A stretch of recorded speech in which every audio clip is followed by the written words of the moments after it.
మార్కాపురం జిల్లాలో PM Surya Kiran SC ST USC పథకం కింద పలకాల గ్రిడ్ అనుసంధాన కార్యక్రమాన్ని కాతిరెడ్డి కాలనీలో ఎమ్మెల్యే ఉగ్ర నరసింహారెడ్డి ప్రారంభించారు.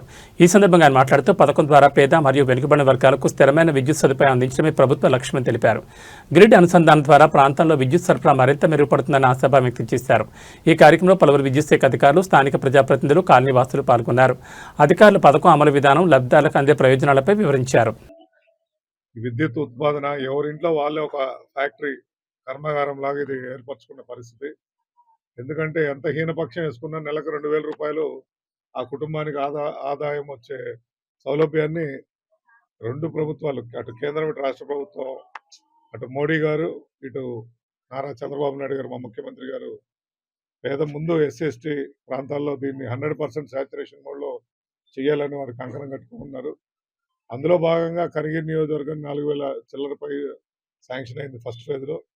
ఇంకా ఎవరైనా లబ్ధిదారులు ఉంటే అప్రోచ్ అయితే ఇమీడియట్గా వాళ్ళు ఇన్స్పెక్ట్ చేసి సూటబుల్ ప్లేస్ అయితే అవి కూడా శాంక్షన్ చేయడం జరుగుతుంది. ఇప్పుడు మన డైరెక్టర్ గారు చెప్పినట్టు దాన్ని మెయింటెనెన్స్ కూడా మనది, ఆస్తి ఇది. ఏదో ప్రభుత్వం పెట్టింది కాబట్టి మాకు బాధ్యత లేదనుకుంటే భవిష్యత్తులో మీరు నెలకు 2,000 రూపాయలు మీరు కోల్పోతారు. ఎందుకంటే ఒకసారి అది డ్యామేజ్ వచ్చి చేసుకుంటే మీరు ఇబ్బంది పడే పరిస్థితి ఉంటుంది. కాబట్టి మనందరం అది మన ఆస్తిగా పరిగణించి దాన్ని జాగ్రత్తగా చూసుకోవాలని కోరుకుంటూ, మరి ఆ ఏజెన్సీ వారికి కూడా మేము మా సైడ్ నుంచి సంపూర్ణ సహకారం ఉంటుంది. జిల్లాలో ఇప్పటికే ముందంజలో ఉన్నాం, కానీ టాప్లో కూడా మనమే ఉండాలనేది మా కోరిక. దాన్ని వారు సహకరిస్తారని కోరుకుంటున్నాం.